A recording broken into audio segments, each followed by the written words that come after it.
ఇప్పటికీ కూడా సార్ నేను ఆ పాట మిమ్మల్ని రాయమని చెప్పినప్పుడు, నేను సైతం ప్రపంచాగ్నికి సమిధనొక్కటి ఆహుతిచ్చా, అది ఎలాగ మీకు తట్టింది? నాకు సందర్భం రాలేదు మిమ్మల్ని అడిగే సందర్భం. తట్టలా ఆ, చిరంజీవి గారు చెప్పినారు.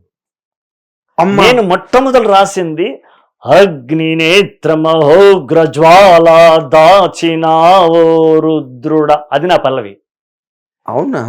అన్నప్పుడు చిరంజీవి గారు ఏమన్నారంటే, నేను సైతం ప్రపంచాగ్నికి సమిధనొక్కటి ఆహుతిచ్చాను అనే పాట, ఆ పదం నేను రుద్రవీణలో పెట్టుకున్నాను, నాకు ఇంకా తృప్తి తీరలేదయ్యా, ఇక్కడ నాకు అవసరమవుతుందేమో, ఇక్కడ పనికొస్తుందేమో, దాన్ని ఉపయోగించకూడదు అన్నాడు ఆయన.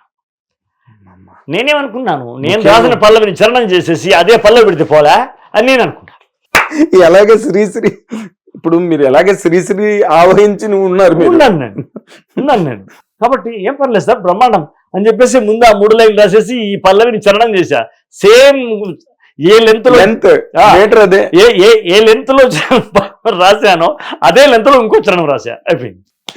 అంటే నేను అప్పటి నుంచి అసలు కొన్ని ఐడియాలు ఎలాగొచ్చేయా వీళ్ళకి అని అనిపించే సందర్భాలు ఉంటాయండి. అవును, ఇప్పుడు శ్రీశ్రీ గారు రాసిన మనసును మనసు ఈ పాట ఉంది, అసలు ఎలా వచ్చింది ఈయనకి ఆలోచన?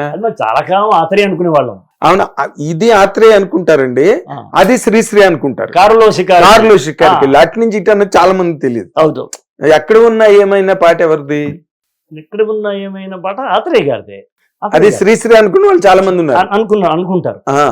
అది అంటే అది పుల్లయ్య గారు ఇతని మీద బహుజా కోపం వచ్చి తిట్టరాని బూతులు తిట్టి, చెయ్యి నీ పాటొద్దు నువ్వొద్దు, నిన్నింటికాడ దింపేస్తాను పదా అని చెప్పి, మళ్ళీ ఎక్కడో మనసు లాగి, వద్దురా కన్నయ్య ఈ వద్దు ఇలువద్దురి పోవద్దురా అయ్యా, బాగా రాసినాడు యాత్రయ్య అని, వద్దురా కన్నయ్య అదే అదే అని ఆత్రేయని దించేస్తూ 3 నెలలైంది పాట రాయమని, చెయ్యి నువ్వు నాకు అక్కర్లేదు పో అని, ఏదో నీ మీద మనసు లాగుద్దయ్యా, సర్లే నువ్వు ఎక్కడన్నా చావు, నువ్వు ఎక్కడున్నా సుఖంగా ఉండాలని కోరుకుంటానని కారు తిప్పబోతుంటే, ఆపబోయి నీ పాట వచ్చేసిందని మళ్ళీ ఎక్కాడు కారు.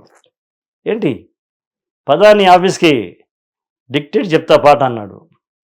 అయిపోయింది పాట, అయిపోయింది. కారులోనే నోట్లో వచ్చేసింది పాట. ఇంటికి వచ్చి ఆఫీస్కి వచ్చి డిక్టేట్ చేశాడు, అసిస్టెంట్ డైరెక్టర్ రాసుకున్నాడు, లేకపోతే ఆయనే రాసుకున్నాడు తెలియదు. అది పాట, మురళీకృష్ణ సినిమా.